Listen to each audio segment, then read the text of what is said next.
The little girl who once begged her father to marry me, the child who called me the best mom ever, just handed my husband edited recordings that made me look like a monster. I'm Diana Fletcher, and 16 years ago, I was that little girl's babysitter. Today, she's 24 years old, and she's destroying my life. Let me take you back to the beginning, to when things were good, to when Madison loved me.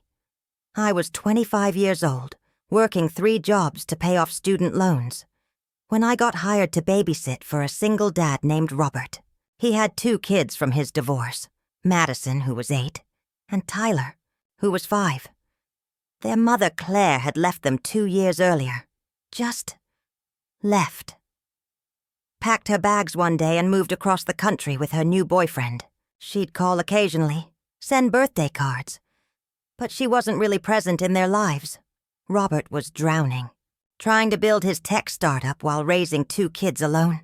The house was chaos. Madison was struggling in school. Tyler had nightmares every night. I was only supposed to watch them 3 evenings a week. But Madison, she attached herself to me immediately. She'd wait by the window for me to arrive. She'd hold my hand constantly. She'd ask me to braid her hair, help with homework, read bedtime stories. "You're like a real mom," she told me one night, her little arms wrapped around my neck. "Not like my mom who left. You stay." My heart broke and healed at the same time. I started coming over more, not just for babysitting, but to help. I'd meal prep on Sundays. I'd take the kids to their activities. I'd help Madison with her math homework and hold Tyler when he had bad dreams. Robert and I fell in love slowly, carefully. We both knew the kids had to come first. When Robert finally asked me on an actual date, 6 months after I'd started babysitting, Madison found out and squealed with joy. "Does this mean you're going to be our mom?" she asked, bouncing on her toes. "For real? Forever? We're just going to dinner." I laughed, but my heart was pounding. "You have to marry her, Daddy," Madison said seriously. "She makes the best pancakes and she doesn't leave." That last part. She doesn't leave. That's what Madison needed to hear. Stability. Someone who would stay. I stayed. Robert and I dated for 2 years. We were careful, intentional. We made sure the kids were comfortable with every step. We went to family therapy to make sure we were blending our lives the right way. When Robert proposed, he did it with both kids present. He got down on one knee in our living room, and before I could even answer, Madison was crying happy tears. "Say yes," she shouted. "Please say yes. I want you to be my mom." I said yes. We got married in a small ceremony. Madison was my junior bridesmaid. She wore a purple dress she'd picked out herself and held my hand during the entire reception. "I'm so happy," she whispered to me during our mother-daughter dance. Yes, we had a mother-daughter dance, because that's what she wanted. I always wanted a mom who stayed. I became mom, not Diana, not stepmom, just mom, and I loved it. I loved her. I loved Tyler. I loved being their mother in every way that mattered. The years that followed were beautiful, chaotic and exhausting, but beautiful. Madison went through middle school, high school. Tyler played soccer. Robert's company started taking off. We bought a bigger house. And then we had Emma, my first biological child. Robert's third. I was terrified Madison would feel replaced, that she'd feel like I'd gotten what I really wanted and she was just the practice kid. But when I came home from the hospital with baby Emma, Madison was the first one to hold her. "Hi, baby sister," she whispered, tears streaming down her face. "I'm going to be the best big sister ever, and Mom is the best mom ever, so you're really lucky." She was 15 then, a teenager who could have been resentful or distant. Instead, she was my biggest helper. She'd watch Emma so I could shower. She'd walk the baby when Emma was fussy. She'd tell everyone at school about her baby sister. 2 years later, we had Noah, another baby. By then, Tyler was in college, but Madison was still at home, finishing high school, and she was just as devoted to Noah as she'd been to Emma. "You have 4 kids," Madison would joke. "You're basically a superwoman, Mom." Mom. She still called me Mom.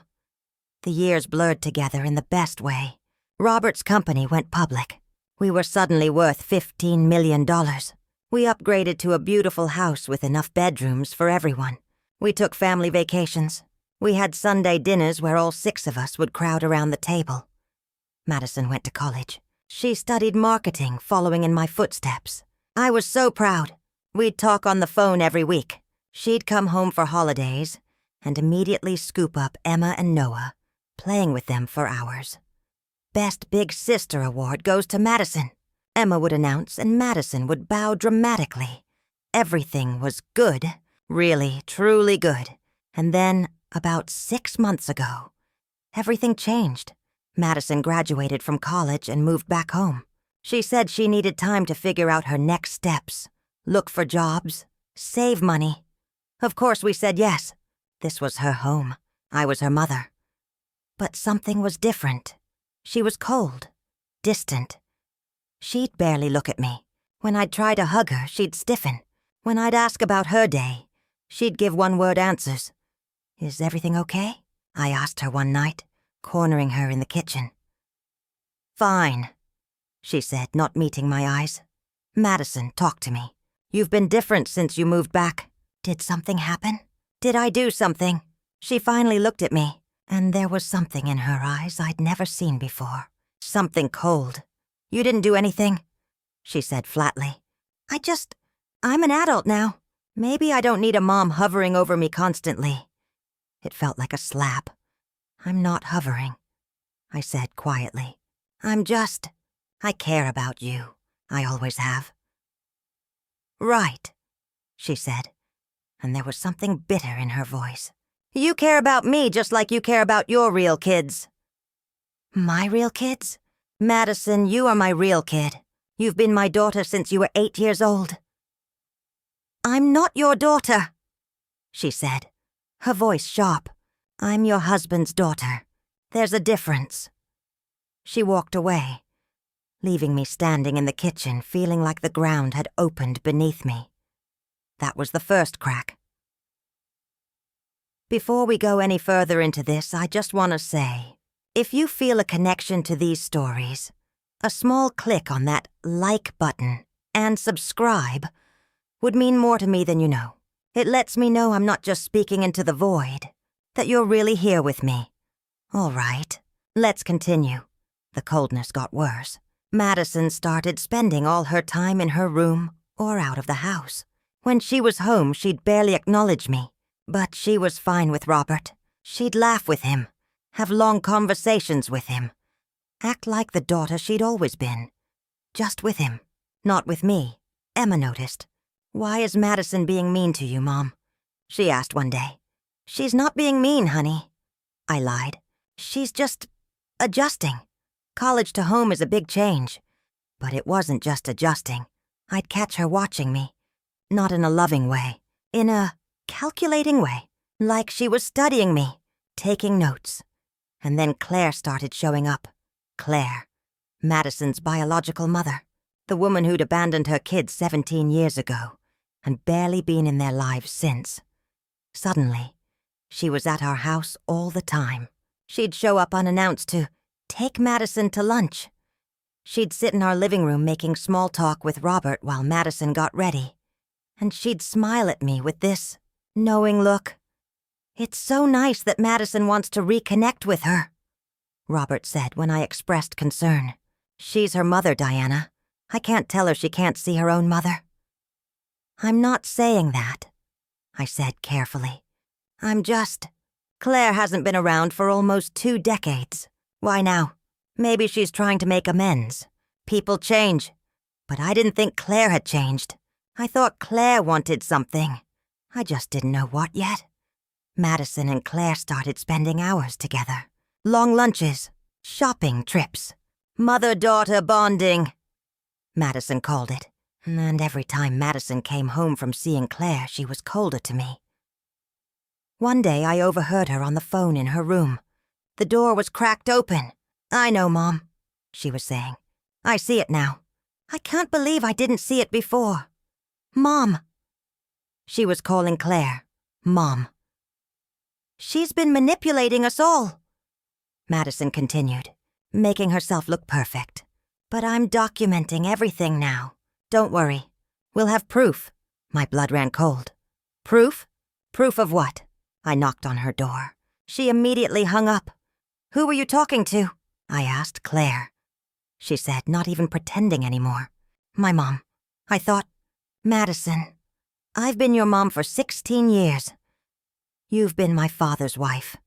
She corrected coldly. That's not the same thing. I felt tears burning my eyes. Madison, what happened? What did I do? We were so close. You were my daughter. You are my daughter. I was never your daughter, she said, her voice like ice. I was just the kid you had to take care of to get to my dad. But I see through you now. I see what you really are. What I really am? Madison, what are you talking about? She smiled. It wasn't a nice smile. You'll see. Everyone will see. She closed the door in my face. I stood there in the hallway, shaking. Something was very wrong. Something was happening, and I had no idea what it was or how to stop it. I tried to talk to Robert about it that night. Madison is different, I said. She's saying strange things. She's spending all her time with Claire, and maybe she needs her biological mother right now, Robert said, not looking up from his laptop. You can't be jealous of that, Diana. I'm not jealous. I'm worried.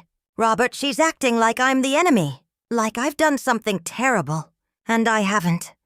I've loved that girl like my own for 16 years. Then give her space, Robert said firmly. She's an adult. She doesn't owe you constant affection. But it wasn't about affection. It was about the way she looked at me, like she hated me, like she was planning something. I started noticing other things. Madison would pull out her phone whenever I talked to Emma or Noah, like she was recording. One day, Noah spilled juice all over the kitchen floor. He's 7. It was an accident.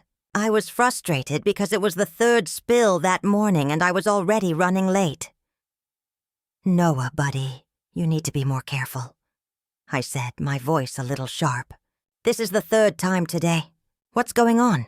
I'm sorry, Mommy, he said, tearing up. I immediately softened. It's okay, baby. Accidents happen. Let's clean it up together. But Madison had been in the doorway, with her phone out. Recording. What are you doing? I asked. Nothing, she said, pocketing her phone. Just texting. But she wasn't texting. She was recording. I felt sick. What was she doing with those recordings? What was she planning? I didn't have to wait long to find out. 2 weeks later, my world exploded. It started with small things. Things I almost didn't notice at first. Claire would drop by the house when Robert wasn't home. She'd sit in my kitchen drinking coffee, making pleasant conversation. But there was always something underneath it. Something sharp. You've done such a good job with the kids, she'd say, her smile not quite reaching her eyes. Raising someone else's children while having your own, that must be exhausting. They're not someone else's children, I'd say firmly. They're my children, all 4 of them. Of course, she'd say, but her tone suggested she didn't believe me. It's just, Madison mentioned you seem more patient with Emma and Noah. That's natural, I suppose. Biology is biology? Madison said that? Oh, she probably didn't mean anything by it, Claire would say dismissively. You know how kids are. They notice everything. But Madison hadn't been a kid in years. And I'd never treated her or Tyler differently than Emma and Noah. Never. Claire would leave these little poison drops every time she visited. Comments about how tired I looked. Observations about how much time I spent with Emma and Noah versus Madison. Casual mentions of things Madison had supposedly told her about me. Madison said you forgot her birthday last year. I didn't forget her birthday. We had a party. She was at college, but we FaceTimed and sent her a care package. Well, maybe she felt forgotten even if you technically remembered. It was gaslighting, making me question my own memories, my own actions, making me feel like a bad mother, even though I'd done nothing wrong. and it was working on Madison. I'd catch Madison and Claire having intense conversations that would stop the moment I entered a room. I'd see them looking at photo albums together, Claire pointing at pictures and saying things I couldn't hear while Madison nodded seriously. One afternoon, I came home early from running errands and heard them talking in the living room. Claire's voice. "Look at this photo. Your 8th birthday party. Who's in this picture?" Madison. "Me, Tyler, Dad. And Diana." Claire. "Where am I?" Silence. Then Madison quietly. "You weren't there." Claire. "I wasn't invited. Your father made sure of that. He was already moving on, already replacing me with the babysitter." "That's not fair," Madison said, but her voice was uncertain. "Isn't it? She swooped in when your family was vulnerable. She made herself indispensable, and then she took my place. She didn't take your place. You left." "I left because your father made it impossible to stay." Claire said, her voice taking on this wounded tone. "He was already in love with Diana. I was just in the way, so I gave them space. I thought maybe if I stepped back, you and Tyler would be happier. But I never stopped being your mother, Madison. Never." I wanted to burst into that room and call her out for the lies. Claire had left for another man. She'd barely contacted her kids for years. Robert hadn't even met me until 2 years after the divorce. But I didn't interrupt. I wanted to hear what Madison would say. "I don't remember it that way," Madison said slowly. "You were 8. Claire said gently. "You don't remember a lot of things, but I do. I remember Diana calling me, telling me not to come around so much, that it confused you kids, that you needed stability, and I was disrupting it." My heart stopped. "That conversation never happened. Never." "Diana said that?" Madison's voice was small. "Hurt." "I didn't want to tell you," Claire said. "I didn't want to poison your relationship with her. But Madison, you're an adult now. You deserve to know the truth. She kept me away from you. She wanted to be your only mother. It was a complete lie, a total fabrication. But Madison didn't know that. She'd been 8 years old. She didn't remember those early years clearly. And Claire was rewriting history, making herself the victim, and me the villain." I backed away from the door quietly. My hands were shaking. This was what Claire had been doing, month after month, slowly poisoning Madison against me, planting doubt, creating a narrative where I was the manipulator who'd stolen her family. I tried to talk to Robert about it that night. "Claire is lying to Madison. She's telling her I kept her away from the kids, that I wanted to replace her. None of that is true." "Diana, this is between Claire and Madison," Robert said tiredly. "You need to stay out of it." "Stay out of it?" "Robert, she's rewriting history. She's making Madison hate me." "Madison doesn't hate you. She's just reconnecting with her biological mother. Why is that so threatening to you?" "Because Claire is lying. She abandoned those kids. You know that. I was there for Madison when Claire wasn't." "And maybe that's the problem," Robert said, his voice sharp. "Maybe you've been too involved. Maybe Madison needs space to figure out her relationship with her real mother without you hovering. Real mother." He said real mother, like I wasn't real. Like 16 years didn't count. I stared at my husband. "Are you seriously saying this to me?" "I'm saying you need to back off," he said. "Let Madison have her relationship with Claire. It's not about you, but it was about me, because Claire was using Madison as a weapon to hurt me, and Robert was too blind to see it. The situation got worse.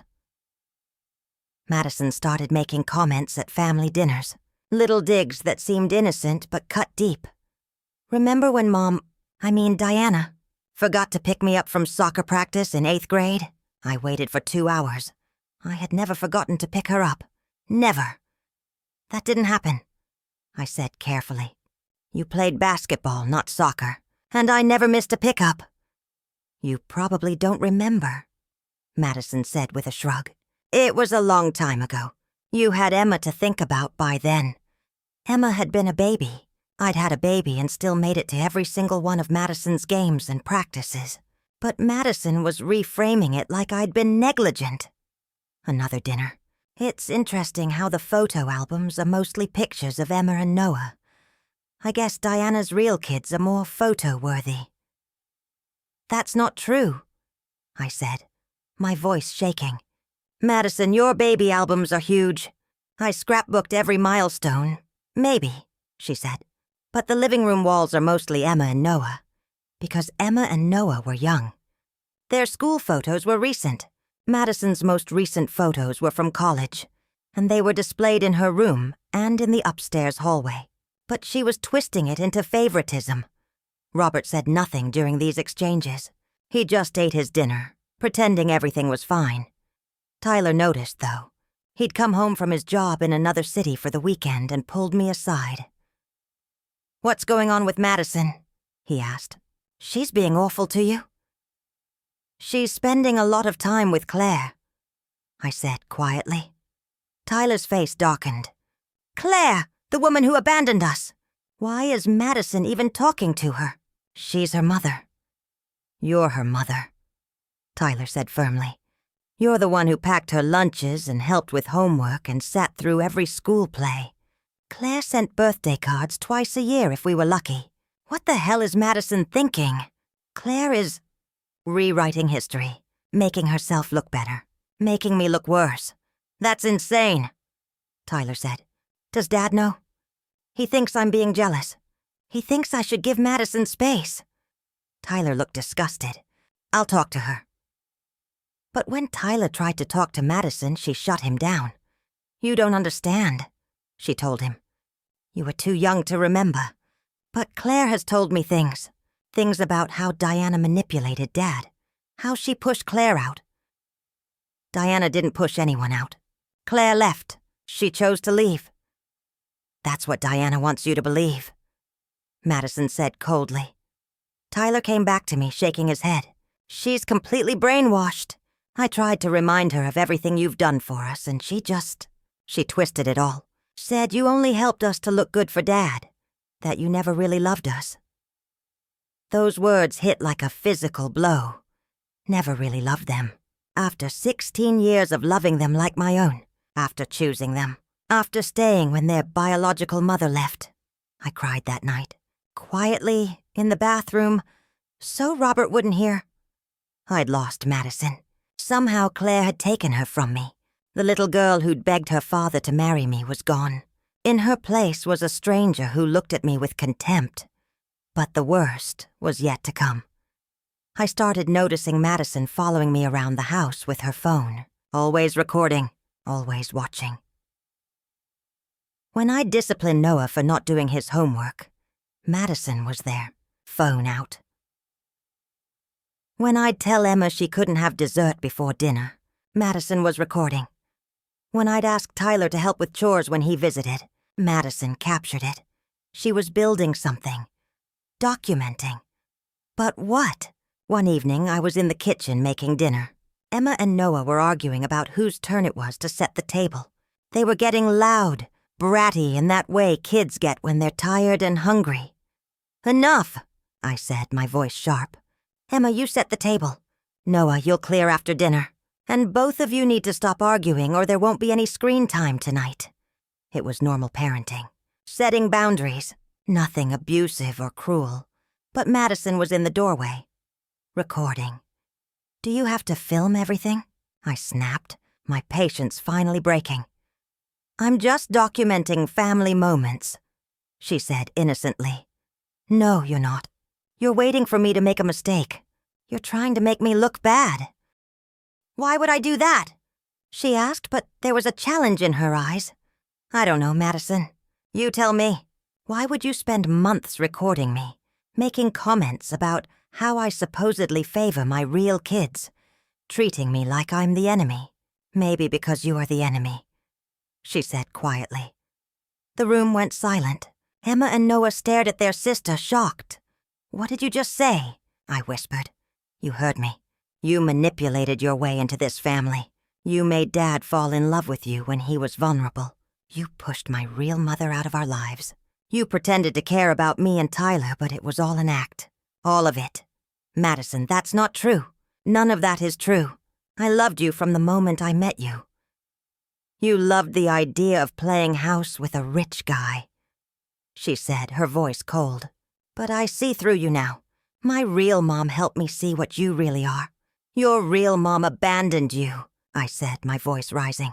"She left you when you were 6 years old and barely called for years. I was the one who was there. I was the one who loved you. You were the one who stole my family," Madison said. She turned and walked away, leaving me standing in the kitchen, shaking with anger and heartbreak. Emma started crying. "Why is Madison being so mean?" I gathered both kids into my arms. "I don't know, baby. I don't know. But I did know. Claire had poisoned her, completely and thoroughly, and I had no idea how to fix it. That night, I couldn't sleep. I lay in bed next to Robert, who'd come home late from work and hadn't even asked how my day was.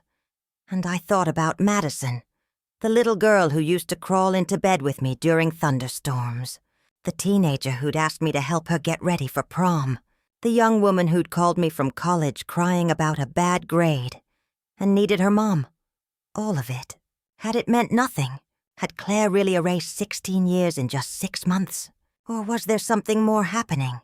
Something I wasn't seeing?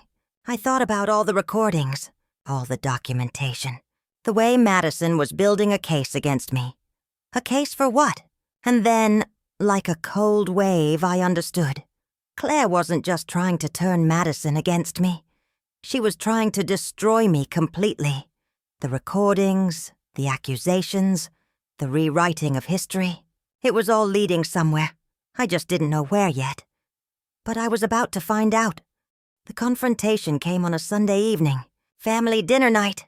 The one tradition I'd tried desperately to keep alive, despite everything falling apart. I'd made Robert's favorite meal. Pot roast with all the fixings. Emma and Noah helped me set the table, chattering about their week at school. For a brief moment, it almost felt normal. Then Madison came downstairs with Claire. Claire, in my house, for family dinner. "I hope you don't mind," Robert said, kissing me on the cheek as he walked in from his home office. "Madison invited her mother. I thought it would be nice." Her mother. He said it so casually. Like I wasn't standing right there.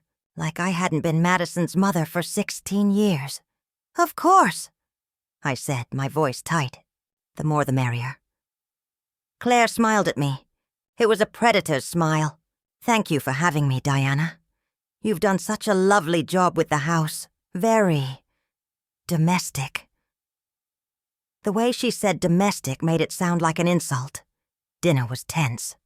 Claire dominated the conversation, telling stories about Madison and Tyler as babies, stories from before I existed in their lives. "Remember when you lost your first tooth, Maddie?" Claire said, touching Madison's hand. "You were so proud. You insisted on calling me at work to tell me." "I remember," Madison said, smiling at her mother. "That was before—" Claire paused, glancing at me. "Well, before everything changed. Before me. She meant before me." Emma, bless her, tried to lighten the mood. "Mom, tell the story about when Madison taught me to ride a bike." Madison's face hardened. "Diana taught you to ride a bike. Not me. But you were there," Emma insisted. "You helped. You ran beside us and I was just there." Madison interrupted. "Diana was the one teaching. Like always. Diana doing everything. Diana being the perfect mother." The sarcasm in her voice was unmistakable. "Madison," Robert said warningly. "What?" "I'm complimenting her. She's perfect. Perfect wife. Perfect mother. At least to her real children." "That's enough," I said quietly. "Is it?" Madison turned to me, her eyes cold. "Because I think we need to talk about some things. About how perfect you really are." My stomach dropped. "Madison, if you have something to say to me, we can discuss it privately." "No," she said firmly. "I think everyone should hear this. I think everyone should know what you're really like when no one's watching." Robert set down his fork. Madison, what are you talking about? Madison pulled out her phone. I'm talking about the way Diana treats us. The way she really treats us. Not the act she puts on when you're around, Dad. Act? I repeated, my voice shaking. Madison, I don't know what you think you've seen, but I don't think I've seen anything, she said. I know. I have proof. She tapped her phone and a video started playing. The sound filled the dining room. It was me. In the kitchen. From last week. Noah had spilled juice and I'd been frustrated. But the video was edited. Cut. It showed me saying, Noah, you need to be more careful. In a sharp voice. Then jumped to Noah crying. Then showed me saying, what's going on? In an angry tone. The way it was edited made it look like I'd made him cry. Like I'd yelled at him until he sobbed. That's not what happened, I said immediately. That video is edited. Noah spilled juice 3 times that morning. I was frustrated, but I didn't yell at him. I comforted him. It sounds like yelling to me, Claire said softly. Madison played another video. This one showed me telling Emma she couldn't have dessert before dinner. But again it was edited to make my voice sound harsh, to cut out the part where I explained why and offered her fruit instead. Then another video. Me asking Tyler to help with chores, but edited to sound like I was ordering him around, treating him like a servant. Video after video. All of them edited. All of them designed to make me look cruel, harsh, abusive. Stop, Robert said, his face pale. Just stop. Madison pocketed her phone. There are more. Hours of footage of Diana screaming at the kids, favoring Emma and Noah, treating Tyler and me like we're burdens. Those are edited, I said desperately. Madison, you know those are edited. You were there. You know what really happened in those moments. I know what I recorded, Madison said coldly. Why?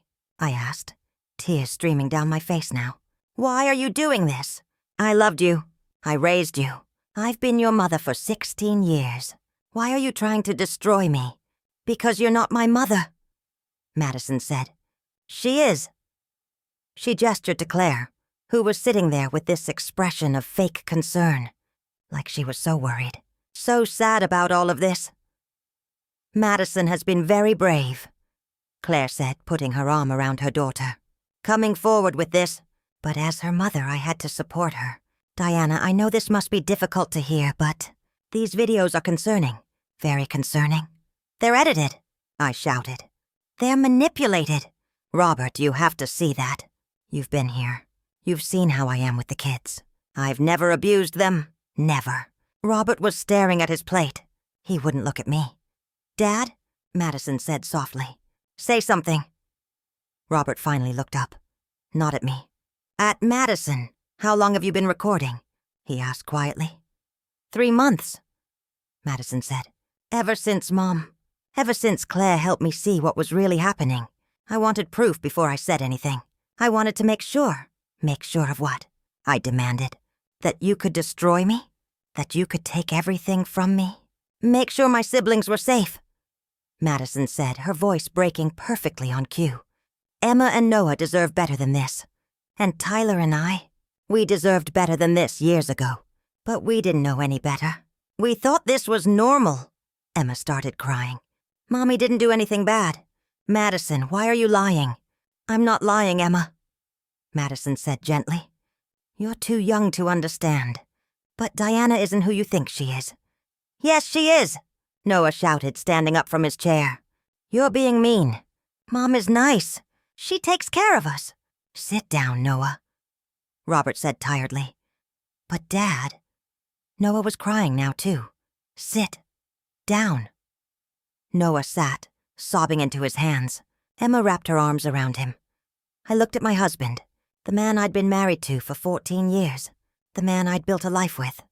Robert, I said quietly. You know me. You know I would never hurt these children. Any of these children. Please, tell them this is insane. Robert rubbed his face with both hands. He looked exhausted, defeated. I don't know what to think, he finally said. Those words shattered me. "You don't know what to think," I repeated. "I've been raising your children for 16 years. I gave up my career for this family. I've loved Madison like my own since she was 8 years old. And you don't know what to think? The videos," he started, "are edited. Robert, I have the full security footage from our home cameras. I can prove those videos are manipulated." "You have security cameras?" Madison's face went pale for just a second. Then she recovered. "Of course you do. Of course you've been surveilling us, watching us, making sure we don't expose you." "That's not why we have them." I was screaming now. "We've had security cameras since we moved into this house 3 years ago. For safety. You know that." "I think," Claire said calmly, "that emotions are very high right now. Perhaps we should all take a step back. Diana, no one is attacking you. We're just concerned about the children's well-being." "Don't you dare," I said, turning on her. "Don't you dare pretend this is about the children's well-being. You abandoned these children. You're the one who hurt them. And now you're using Madison to destroy me because you want Robert back." The room went silent. Claire's mask slipped for just a second. I saw the rage in her eyes, the calculation. Then she composed herself. "Diana, I understand you're upset, but these accusations are unfounded.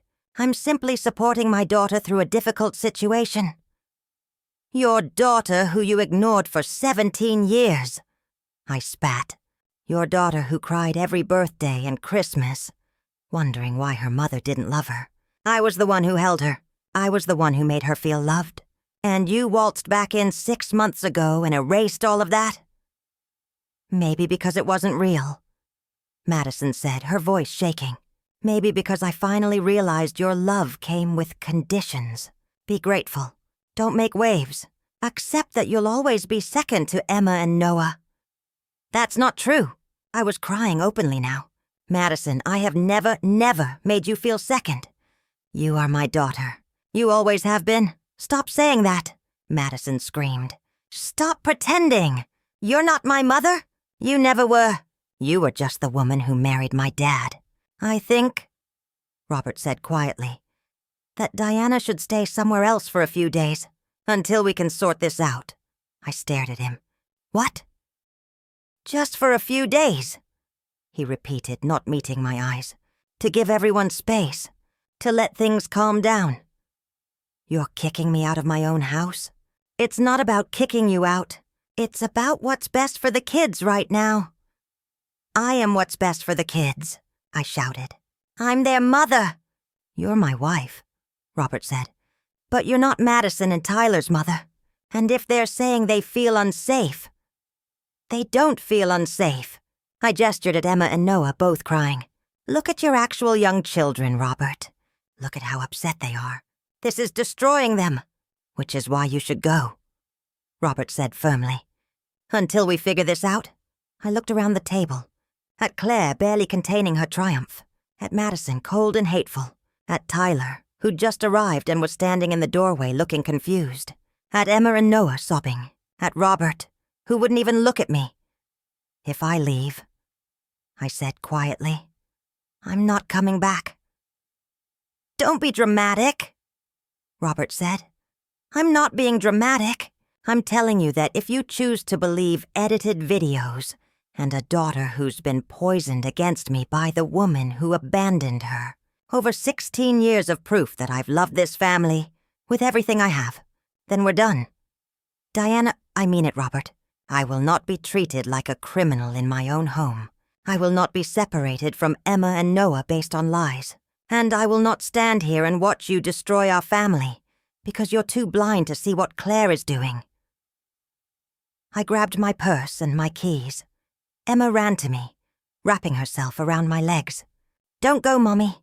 Please don't go." "I have to, baby," I said, crying so hard I could barely see. "But I promise I'm going to fix this." "Diana, don't make this harder than it needs to be," Robert said. I looked at him one last time. "You're going to regret this. When you finally see the truth, you're going to regret this more than anything in your life." I walked out of that house, out of the home I'd made beautiful, away from the children I'd raised, away from the life I'd built. I drove to a hotel, checked in, and collapsed on the bed. My phone was ringing. Robert, then Tyler, then my mother, then friends. I didn't answer any of them. I just lay there, staring at the ceiling, and thought about Madison, the little girl who'd held my hand at our wedding, the teenager who'd called me Mom, the young woman who'd just destroyed me with edited videos and lies. And I thought about Claire, living in my house, sleeping in my bed, raising my children. She'd won. But then 3 days later, everything changed because Tyler called me with information that would change everything. "Diana," he said, his voice urgent. "You need to meet me, now. I found something. Madison's old laptop, the one she left at Grandma's house years ago. Tyler, Diana, listen to me. It has messages. Years of messages between Madison and Claire. Planning this. All of this. They've been planning to destroy you for years." My heart stopped. "What?" "Meet me," Tyler said, "and bring a lawyer. Because what I found, it's going to change everything." I met Tyler at a coffee shop across town. He was already there, sitting in a back corner with a laptop bag clutched in his hands. He looked devastated. "I can't believe it," he said before I even sat down. "I can't believe Madison would do this." "What did you find?"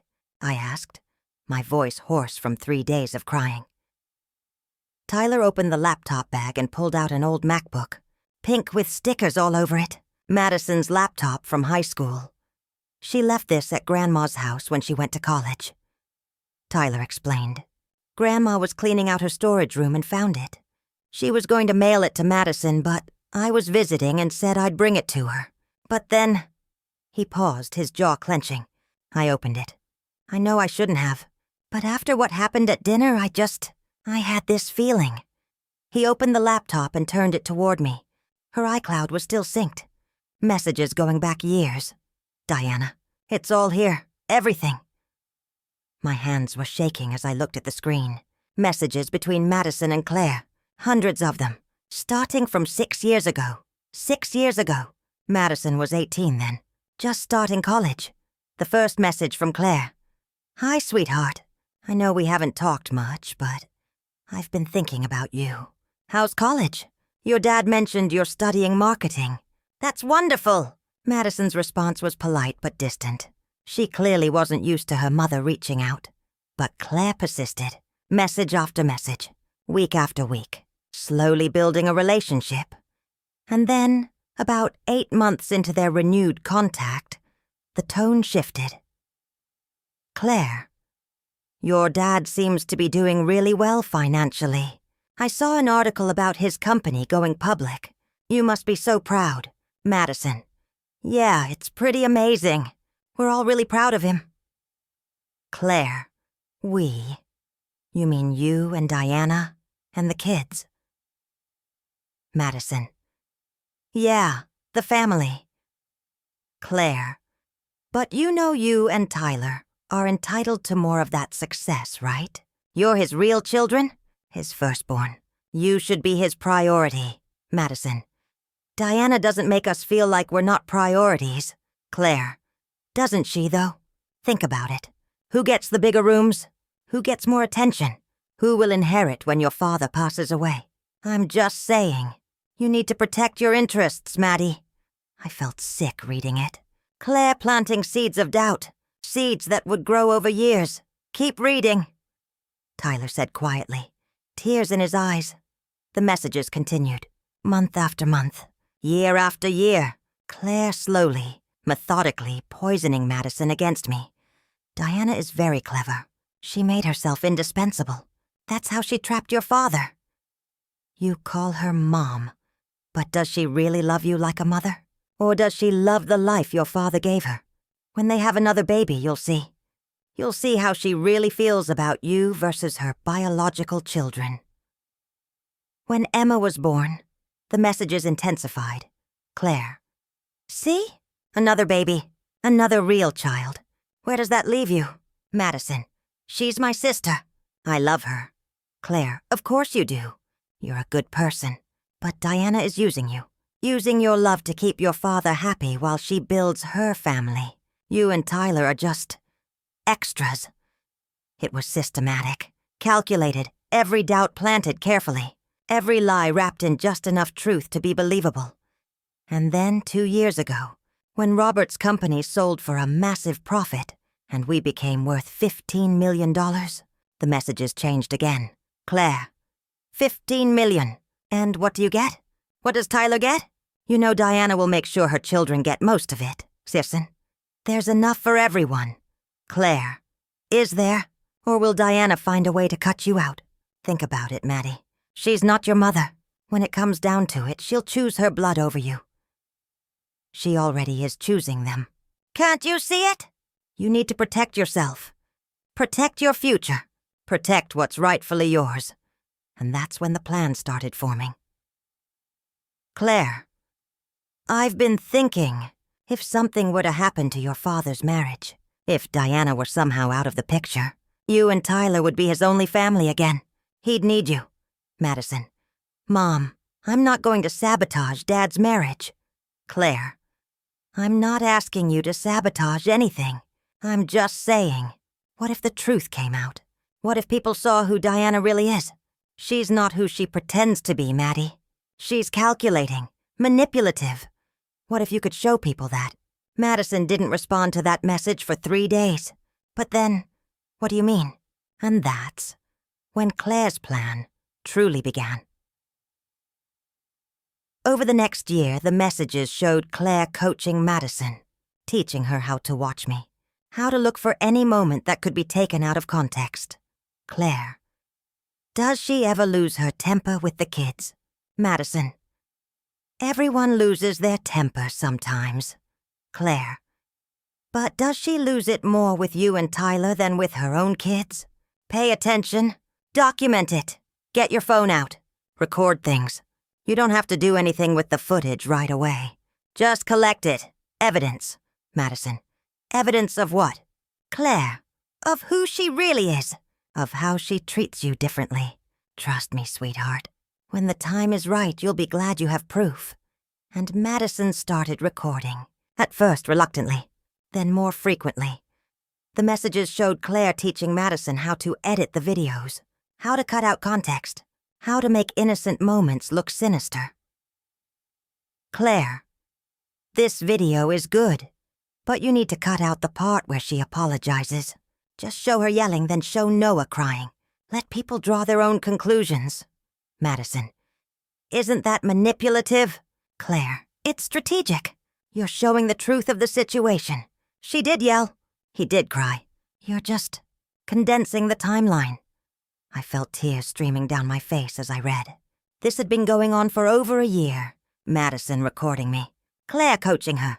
Both of them building a case against me. But why? What was the end game? I kept scrolling and found my answer. 6 months ago, right before Madison graduated college and moved back home. Claire. Okay, here's the plan. You move back home. That gives you full access to document everything. We need at least 3 months of footage. Meanwhile, I'll start spending more time with you, visibly. Let your father see me being the good mother, the present mother. Madison. And then what? Claire. And then we present the evidence to your father. Show him who Diana really is. He'll have to choose between her and you. And he'll choose you. You're his daughter, at Tisson. He loves Diana.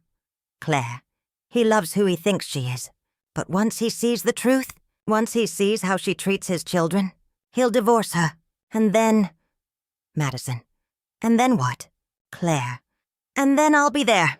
To support him. To help him through it. To show him what he should have had all along. Madison. You want to get back together with Dad? Claire. I want our family back, Maddie. The way it should have been. You, me, Tyler, your father. A real family. Not this artificial thing Diana created. Madison. What about Emma and Noah? Claire. They're young. They'll adjust. And honestly, with Diana out of the picture, your father might see them differently too. They're her children. Reminders of her. He might want a fresh start. I stopped reading, put my hand over my mouth, tried not to vomit. Claire wanted to destroy my marriage, take Robert back, and push out my young children. And she was using Madison to do it. There's more, Tyler said, his voice breaking. Keep going. It gets worse. I didn't think it could get worse. But I kept reading. 1 month ago, the messages became more specific, more calculated. Claire, we need to be strategic about the reveal. Make sure you have footage that shows her favoring her kids. Yelling at you or Tyler, being cold, dismissive. The more the better. Madison, I have hours of footage. Claire, good. Now we need to practice. Madison, practice what? Claire, your presentation. When you show your father, you need to seem hurt but brave, concerned but not vindictive. You're doing this for your siblings' safety, not for revenge. Can you do that? Madison, I think so. Claire, come over tomorrow. We'll rehearse. You'll show me the videos. I'll help you decide which ones to use. And we'll practice your speech, your tears, your hesitation. It needs to look natural. They'd rehearsed it. Rehearsed the entire confrontation. Madison's tears at the dinner table weren't real. They were practiced, performed. And then I found the message that made my blood run cold. 2 weeks ago. Claire, once Diana is out, we move quickly. I'll suggest staying at the house to help with the kids. Your father will be grateful. Within a few weeks, he'll remember what we had, what we could have again. Madison, and what about Diana's share of the assets? Claire, the prenup is solid, but we have evidence of emotional abuse. A good lawyer can argue she should get nothing. Plus, if your father files for divorce based on her treatment of his children, she won't have a leg to stand on. Madison, what do I get out of this? There it was, the question that revealed everything. Claire, what do you mean? Madison, I'm doing all of this. Recording, lying, destroying my relationship with Diana, who honestly was a pretty good stepmom. What do I get? Claire, your family back. Your father's full attention. Your rightful place as his firstborn. Madison, I want money, Mom. Real money. If Dad is worth $15 million and Diana is gone, I want to make sure Tyler and I are taken care of. Specifically, I want $50,000 when this is done. As payment for my part. There was a long pause in the messages. Then Claire, done. Once Diana is out and the divorce is filed, I'll give you $50,000. Consider it compensation for years of putting up with that woman. Madison, deal. I stared at the screen, unable to process what I was reading. Madison hadn't been manipulated. She'd been bought. Yes. Claire had spent years poisoning her mind. Yes. Claire had twisted Madison's memories and planted doubts. But in the end, Madison had made a choice. A conscious, calculated choice to destroy me for money. $50,000. That's what 16 years of love was worth to her. Diana? Tyler said quietly. I'm so sorry. I can't believe my sister would do this. I can't believe. He broke down crying. I pulled him into a hug. This young man I'd raised, who'd just discovered his sister was capable of betrayal he couldn't comprehend. There's more, Tyler said when he could speak again. The messages from the last few days, after you left. He scrolled to the most recent messages. Madison. She's gone. Dad kicked her out. Now what? Claire. Now we solidify. I'm staying at the house temporarily to help with Emma and Noah. Your father is devastated, feeling guilty. Perfect emotional state to be influenced. Give it 2 weeks, maybe 3. Then we start the divorce process. Madison. Emma and Noah are really upset. They keep crying for Diana. Claire. They'll get over it. Children are resilient. And honestly, with Diana gone, your father might send them to boarding school. Out of sight, out of mind. Madison. That seems harsh. Claire. That's not our problem. Our focus is on you, Tyler. Your father and me. The real family. Diana's kids were always going to be a complication. I felt rage building in my chest. Not just at what they'd done to me, but at what they were planning for Emma and Noah. My babies. Boarding school. Pushed aside. Erased. There's one more thing, Tyler said. He pulled up a video file on the laptop. What is this? I asked. Madison practicing. Watch. He pressed play. The video showed Madison sitting in Claire's living room. Claire was behind the camera. Okay, show me the hurt, Claire said. Madison's face transformed. Tears welled up in her eyes. Her lip trembled. Dad, I need to tell you something about Diana. It's been so hard to carry this alone. Good, Claire said, but more hesitation. You're afraid of breaking up the family. You don't want to hurt him, Madison nodded. Tried again. Dad, I don't know how to say this. I don't want to hurt you, but I can't stay quiet anymore. Diana, she's not who you think she is. She practiced crying, practiced her lines, practiced looking brave and hurt and conflicted. All of it was an act. All of it was rehearsed. The little girl who used to curl up next to me on the couch. The teenager who'd called me after bad dates and asked for advice. The young woman who'd held my babies and called them her siblings. All of it. Had it ever been real? Or had I just been convenient until I wasn't? I closed the laptop. I couldn't watch anymore. What do we do? Tyler asked.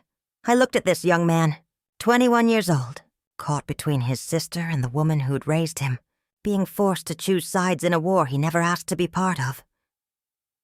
We get a lawyer, I said quietly. We document everything. We save all of these messages. And then what? Then we show Robert and Madison and Claire exactly what happens when you underestimate the woman you're trying to destroy. I'd spent 3 days crying. 3 days broken. 3 days thinking I'd lost everything. But Claire had made a critical mistake. Madison had made a critical mistake. They'd documented everything. Every lie. Every manipulation. Every bit of coaching and rehearsal and payment negotiations. They'd built a case against me with edited videos and fake tears. I was going to destroy them with their own words. Tyler looked at me, and I saw something like hope in his eyes. You can fix this? I can't fix Madison, I said honestly. She made choices. She chose money over family, over love, over everything I gave her for 16 years. That's something she's going to have to live with. But you can prove you didn't do what they're accusing you of? Better than that, I said. I can prove they conspired to frame me. That they planned this for years. That they rehearsed it. That Madison was paid to do it. I pulled out my phone and called the lawyer Robert and I had used for our estate planning. Jennifer Martinez. Jennifer, it's Diana Fletcher. I need you, now. And I need you to be ruthless. What's going on? She asked. My stepdaughter and my husband's ex-wife have spent years conspiring to frame me for child abuse, so they can steal my husband and cut me out of our assets. And I have proof, all of it. Years of messages, videos of them rehearsing, financial negotiations, everything. There was a pause. Then Jennifer's voice, sharp and focused. Where are you? Coffee shop on Maple Street. Stay there. I'm coming now. And Diana, don't contact Robert. Don't contact Madison. Don't post anything on social media. We're going to do this smart. We're going to do this strategic. And when we're done, they're going to regret ever thinking they could destroy you. I hung up and looked at Tyler. Thank you for believing me, for finding this. You're my mom, Tyler said simply. You've been my mom since I was 5 years old. Claire abandoned us. You stayed. You chose us. I'm not going to abandon you now. I hugged him, this man I'd raised, and I let myself feel something other than devastation for the first time in days. Hope. Claire wanted to take everything from me. Madison wanted $50,000 for my destruction. But they'd left a trail, a perfect documented trail of their conspiracy, and I was going to use it to burn their plan to the ground. Jennifer Martinez didn't just come to the coffee shop. She came with another lawyer, a criminal attorney named Marcus Reed, who specialized in fraud and conspiracy cases. Diana, Jennifer said, sitting across from me. Show us everything." For 2 hours, I walked them through the laptop. The messages, the videos of Madison practicing her tears, the payment negotiations, Claire's plan to take Robert back and send Emma and Noah to boarding school. Marcus took notes on his tablet, his face growing darker with each revelation. "This is criminal," he said finally. "Conspiracy to commit fraud, defamation, potentially extortion depending on how we frame it. Claire Torres and Madison Fletcher could face serious legal consequences." "I don't care about criminal charges," I said. "I care about getting my children back. I care about Robert seeing the truth." "We can do both," Jennifer said. "But we need to be strategic. If we go to Robert first with this, Claire will spin it. She'll say the messages are fake, taken out of context, that we're desperate. So what do? Marcus leaned forward. "We go to the police first. We file a report for conspiracy to commit fraud and defamation. We get this on record. Then, while that's being processed, we request an emergency custody hearing for Emma and Noah. On what grounds?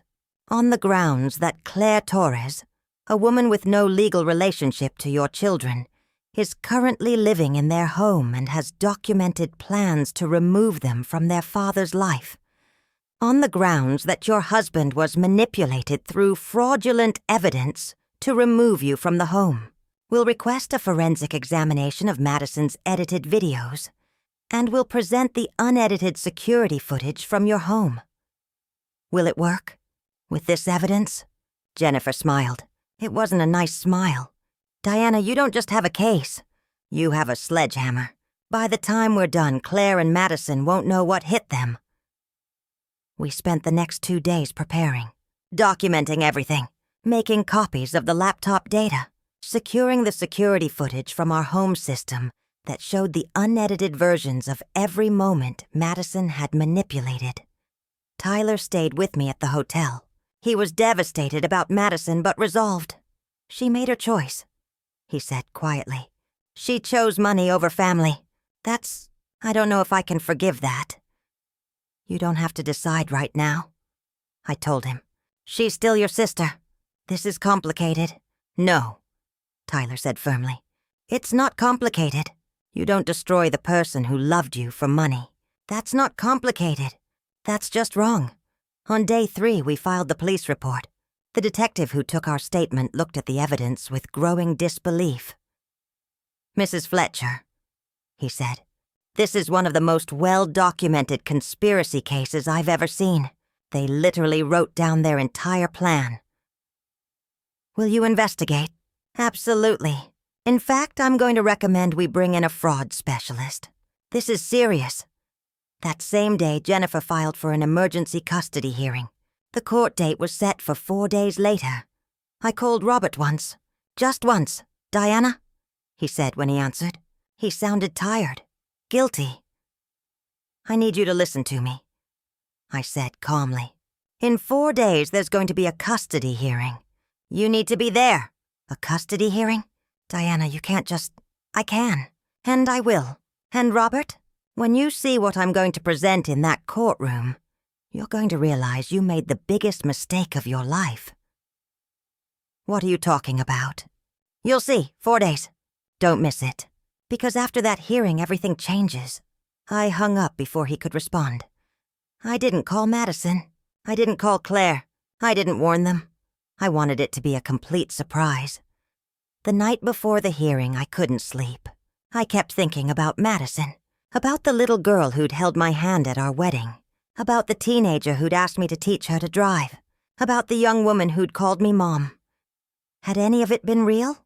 Or had I been fooling myself for 16 years? Tyler found me sitting in the hotel room at 2 a.m, staring at old photo albums on my phone. "You okay?" he asked. "I don't know," I admitted. "I keep looking at these pictures. Madison's 8th birthday, her high school graduation, the day Emma was born, and Madison held her for the first time. And I keep wondering, was she lying then too? Was any of it real?" Tyler sat next to me. "I think it was real. When we were kids. I think she loved you. I think she meant it when she called you Mom." "Then what happened?" Claire happened, Tyler said bitterly. She poisoned her, slowly, over years. Turned her love into doubt, her gratitude into resentment, and then offered her money to act on it. But Madison chose to take the money, I said. That's the part I can't get past. Even if Claire planted the seeds, Madison chose to let them grow. She chose to water them. She chose to destroy me for $50,000. I know, Tyler said quietly, and that's something she's going to have to live with forever. The custody hearing was at 9 a.m. Jennifer had warned me it would be intense. Claire will be there, she said. Madison will be there. Robert will be there. And they're going to fight this. They're going to claim you're vindictive, desperate, making things up. I'm ready, I said. And I was. I walked into that courtroom in a navy blue suit, hair pulled back, no tears, no emotion on my face, just calm, cold determination. Robert was already there sitting with his lawyer. He looked shocked to see me looking so composed, so in control. Claire was there too, sitting in the gallery with Madison. When Claire saw me, her face went pale. When Madison saw Tyler sitting next to me, her face crumbled. All rise, the bailiff said. Judge Catherine Morrison entered. She was in her 60s with sharp eyes and a no-nonsense demeanor. We're here for an emergency custody hearing, she said. Mrs. Diana Fletcher is requesting full temporary custody of her minor children, Emma and Noah Fletcher. Mr. Robert Fletcher is the respondent. Let's begin. Jennifer stood. Your Honor, we're requesting emergency custody based on fraud, manipulation, and conspiracy. We have evidence that Mr. Fletcher was manipulated into removing Mrs. Fletcher from the home through fabricated evidence. Robert's lawyer stood. Your Honor, this is absurd. Mr. Fletcher removed Mrs. Fletcher from the home based on legitimate concerns about her treatment of the children, particularly his daughter Madison. Concerns based on edited videos and rehearsed accusations. Jennifer interrupted. Your Honor, we'd like to present evidence. Judge Morrison looked interested. Go ahead. Jennifer started with the security footage, the real footage, side by side with Madison's edited versions. This is Madison Fletcher's edited video, Jennifer said, playing the clip of me supposedly yelling at Noah until he cried. The courtroom watched. It looked damning. And this, Jennifer said, is the full unedited security footage from the same moment. She played the real video, showing Noah spilling juice, me being briefly frustrated but not yelling, me immediately softening when he got upset, me comforting him and cleaning up together. As you can see, Jennifer said, the videos were deliberately edited to remove all context and make Mrs. Fletcher appear abusive when she was. In fact, being a normal parent managing minor childhood incidents. Robert's face went white. He was staring at the screens. We have 17 similar examples, Jennifer continued. Every single video Madison Fletcher presented was edited to remove context, manipulated to make a loving mother look cruel. That's not true, Madison said from the gallery, her voice shaking. Judge Morrison looked at her sharply. You'll have your turn to speak, Miss Fletcher. Jennifer continued. But the edited videos are just the beginning. We also have documented evidence of a years-long conspiracy between Madison Fletcher and Claire Torres to frame Mrs. Fletcher and destroy her marriage. She pulled up the laptop, started reading messages, projected them on the courtroom screens. Claire's words. We need to destroy Diana's credibility so your father will choose us. Madison's words. I want $50,000 as payment for my part. Claire's words. Once Diana is out, I'll move in. Your father will remember what we had. The messages kept coming. Year after year of planning, manipulation, coaching, payment negotiations. Your Honor, Jennifer said, her voice ringing through the courtroom. This wasn't a concerned daughter reporting legitimate abuse. This was a calculated conspiracy to commit fraud. Madison Fletcher was paid $50,000 to destroy her stepmother's life. The courtroom was silent. Robert was staring at Madison like he'd never seen her before. Madison was crying, but these weren't practiced tears. These were real tears of panic and shame. Claire had stood up. Those messages are out of context. They don't mean— "Sit down, Miss Torres," Judge Morrison said coldly, "or I'll have you removed." Claire sat. "We also have this," Jennifer said, playing the video. Madison in Claire's living room, practicing her tears, rehearsing her lines. Claire coaching her on how to look hurt and brave. Robert made a sound, a broken, devastated sound. "Dad," Madison said, standing up. "Dad, I can explain." "Sit down," Robert said, his voice hollow. "Just sit down." Jennifer wasn't finished. "Your Honor, we also have evidence that Claire Torres has plans to remove Emma and Noah Fletcher, who are 7 and 10 years old, from their father's home. She's discussed sending them to boarding school because they're complications and reminders of Diana. She pulled up those messages, showed them to the court. These children," Jennifer said, "are currently living in a home with a woman who views them as obstacles, who conspired to remove their mother, who has no legal relationship to them whatsoever. We're requesting emergency custody for their safety and well-being." Judge Morrison looked at Robert. "Mr. Fletcher, is Claire Torres currently living in your home?" Robert nodded, unable to speak. "And you allowed this based on the edited videos? I didn't know they were edited," Robert said, his voice breaking. I believed my daughter. I thought Diana was—" He couldn't finish. "Your Honor," Robert's lawyer said, "my client was a victim of fraud as well." "He was manipulated. Oh, he was manipulated," Jennifer agreed. "Manipulated into betraying his wife of 14 years. Manipulated into removing the mother of his young children from their home. Manipulated into replacing her with the woman who orchestrated the entire conspiracy."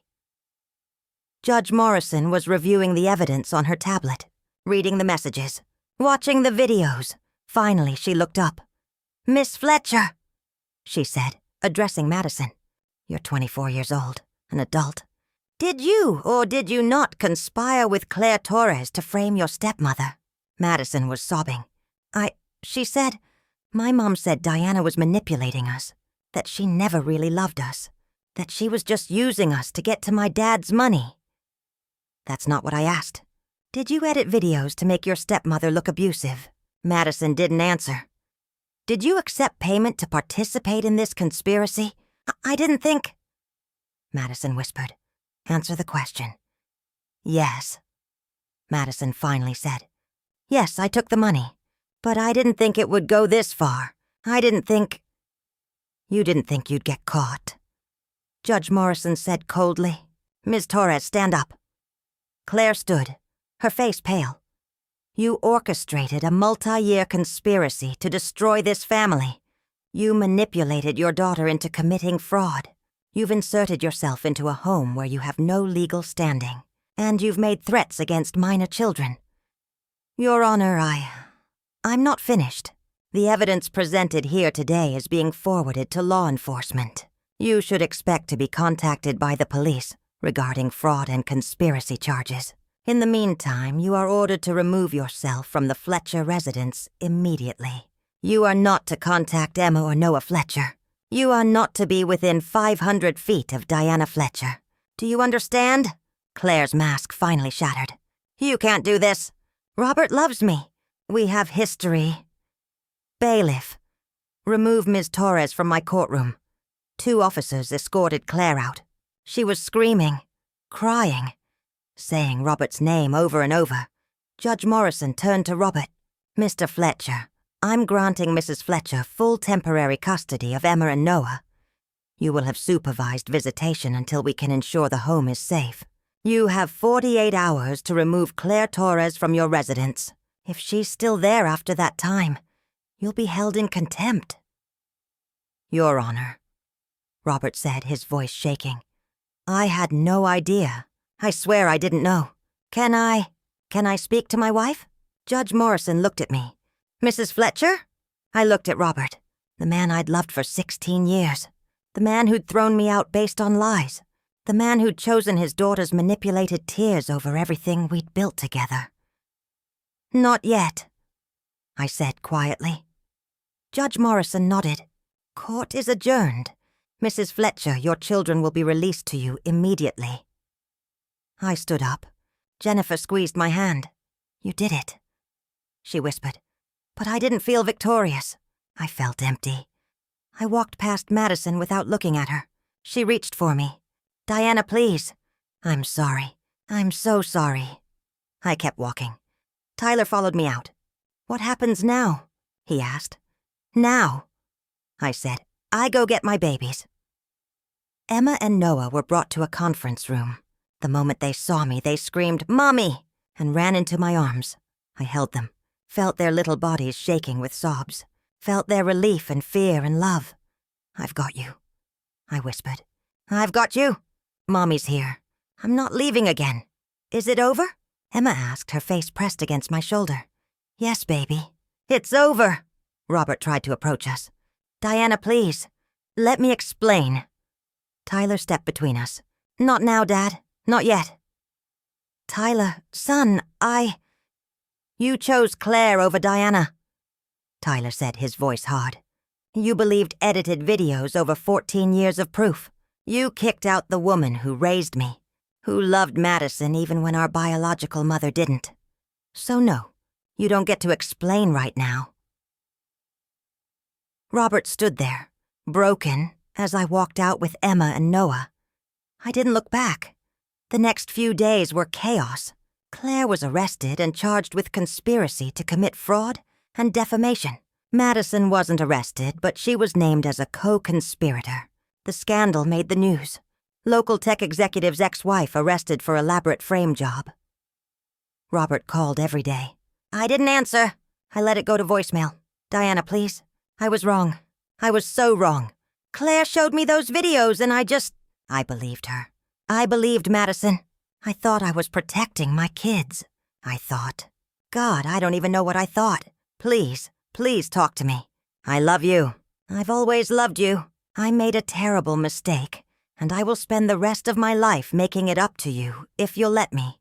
Please. But I wasn't ready. Madison tried to come to my hotel. Tyler turned her away. She wants to apologize, Tyler told me. I'm sure she does, I said bitterly. Now that there are legal consequences. Now that everyone knows what she did. Do you think you'll ever forgive her? I looked at my son, this man I'd raised who'd stood by me when it mattered. I don't know. She called me mom for 16 years. She let me love her, and then she destroyed me for money. That's not something I can just forgive because she's sorry she got caught. Tyler nodded. I can't forgive her either.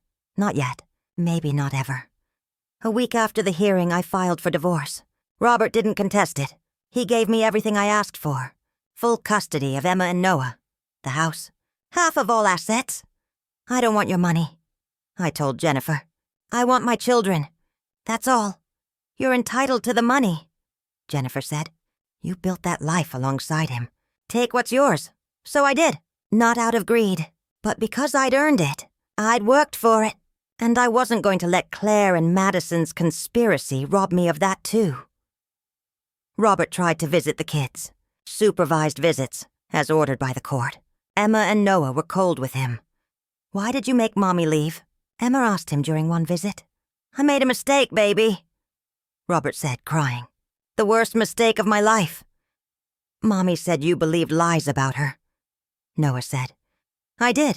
I believed lies. I should have trusted her. I should have known better. We knew better, Emma said. We're just kids, and we knew Mommy would never hurt us. Why didn't you know? Robert had no answer for that. Madison tried to write me letters. Long letters explaining how Claire had manipulated her, how she'd been confused, how she'd made terrible choices but never meant for it to go so far. I didn't read them. I gave them to Tyler. Unopened. Do you want me to tell you what they say? Tyler asked. No, I said, because nothing she says will change what she did. She chose to destroy me. That was her choice, and now she gets to live with the consequences. 3 months after the hearing, Madison's case was resolved. She pled guilty to conspiracy to commit fraud. She didn't go to jail, but she was put on probation, ordered to pay restitution, and required to complete community service. Claire went to prison, 4 years for fraud, conspiracy, and defamation. I didn't attend either sentencing. I'd moved on. I bought a beautiful house. Not as big as the one Robert and I had shared, but perfect for the 3 of us. Emma and Noah each got their own room. We decorated together, made it home. Tyler moved in with us for a while. He'd graduated from college and was looking for jobs. He wanted to be close to Emma and Noah, wanted to help me rebuild. You don't have to do this, I told him. You're my mom, he said simply. Where else would I be? I started my consulting business again, marketing for small businesses. I'd given up my career when I married Robert, devoted myself to his family and his company. But I was good at marketing, really good. Within 6 months, I had 15 clients. Within a year, I had to hire help. My business grew faster than I'd ever imagined. I bought a second location, hired a team, built something that was entirely mine. Emma and Noah thrived. They were happy, safe, loved. Robert wanted to reconcile. He sent flowers, cards, gifts, letters apologizing, begging for another chance. Do you still love him? Tyler asked me one day. I thought about it. Really thought about it. I love who he was, I said finally. Or who I thought he was, but the man who threw me out based on edited videos, the man who chose Claire over me. I don't know if I can love that man. So it's really over? It's really over. The divorce was finalized a year after the custody hearing. I kept my married name for Emma and Noah's sake, but I was officially Diana Fletcher, single mother of 2. And I was okay with that. Madison reached out one more time, through Tyler. She wanted to meet, to apologize in person. Will you see her? Tyler asked. I almost said no, but then I thought about the little girl who used to hold my hand, and I thought about closure, about ending this chapter completely. Okay, I said. I'll meet her. We met at a park, neutral territory. Tyler came with me for support. Madison looked terrible, thin, dark circles under her eyes. She'd lost her job, lost her friends, lost everything because of the choices she'd made. Thank you for coming, she said, her voice barely a whisper. I didn't respond, just waited. I know you probably hate me, Madison continued. I hate myself. What I did. Diana, I can't even explain it. I can't justify it. I destroyed the one person who actually loved me unconditionally. For money? For Claire's approval? For, I don't even know anymore. $50,000, I said quietly. That's what I was worth to you. $50,000. Madison started crying. I know. And I'll regret it for the rest of my life. I'll regret destroying you. Destroying us. Destroying everything you gave me for 16 years. You called me Mom, I said, and my voice broke despite my intention to stay strong. For 16 years you called me Mom. You told me you loved me. You held my babies and called them your siblings. Was any of it real? All of it was real. Madison sobbed. All of it. I loved you. I did. But Claire, she got in my head. She made me doubt everything. She told me you only loved me because I came with Dad. that you'd always choose Emma and Noah over me, and over time, over years, I started to believe her. So you destroyed me. I destroyed us, Madison said. I destroyed the only mother who ever actually loved me, and I have to live with that every single day. I wake up, and I remember what I did, and I hate myself. I looked at this young woman, this person I'd raised, this stranger who'd betrayed me. I don't hate you, I said finally. I'm angry, I'm hurt, I'm devastated by what you did, but I don't hate you. Do you think? Madison paused, wiping her eyes. Do you think you could ever forgive me? I was quiet for a long time. I don't know, I said honestly. Maybe someday. Maybe not. But Madison, you need to understand something. Even if I forgive you, things will never be the same. You're not my daughter anymore. You made that choice. And I can't go back to trusting you. I can't go back to loving you the way I did. I understand, Madison whispered. I hope you find peace, I said. I hope you learn from this. I hope you become someone who would never do this again. But that's all I can offer you. Hope. I stood up to leave. Diana, Madison said. I'm sorry. I'm so sorry. I know, I said. But sorry doesn't give me back the 16 years I gave you. It doesn't erase what you did. It doesn't fix this. I walked away. Tyler walked beside me. Are you okay? He asked. I will be, I said. And I was. Emma and Noah grew, thrived, became amazing kids who knew their mother fought for them, who knew love was about actions, not just words. Tyler became a successful lawyer. He specialized in family law, helping parents navigate custody battles, protecting kids from manipulation. I do this because of what happened to you, he told me. What happened to us. I want to make sure other families don't get destroyed the way ours did. My business continued to grow. I became known as one of the best marketing consultants in the city. I spoke at conferences, mentored young professionals, built something I was proud of. And at night, when Emma and Noah were asleep, I'd sit on my porch and think about the journey, from babysitter to mother, from devoted wife to discarded enemy, from broken victim to powerful survivor. Claire had tried to destroy me. Madison had helped her. But I destroyed their plan instead. Not with lies, not with manipulation, but with truth, with evidence, with the simple, powerful act of documenting reality. Madison lost everything because of her choices. She lives with that guilt at every day. Claire is in prison, her scheme exposed, her reputation ruined. Robert is alone, divorced, seeing his young children only on supervised visits, living with the knowledge that he threw away a good woman for lies. And me? I'm Diana Fletcher, mother of 2 incredible kids, successful business owner, survivor of a conspiracy that tried to erase me. I didn't just survive, I won. Not because I was cruel or vindictive, but because I refused to let them bury me. Because I fought back with truth. Because I protected my children and myself. To anyone out there facing something similar. To any mother, being told she's the enemy, being gaslit, being manipulated. Document everything.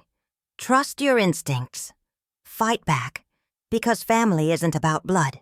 It's about who shows up, who stays, who fights for you when it matters. Madison was my blood daughter in everything but DNA for 16 years. But when it mattered, she chose money. Tyler isn't my biological son. But when it mattered, he chose truth. That's the difference. That's what family really means. And I'm grateful every single day for the family I have now. The real family. The one built on love and loyalty and truth. Claire and Madison tried to take everything from me. They failed. And I made sure everyone knew exactly why. Thank you for walking this difficult road with me to the very end. If this story resonated with you, you can support our community by sending a super thanks. It helps me continue to bring these important stories to light. On the screen now are 2 more stories that I know will touch your soul. I'll see you in the next one. Stay strong.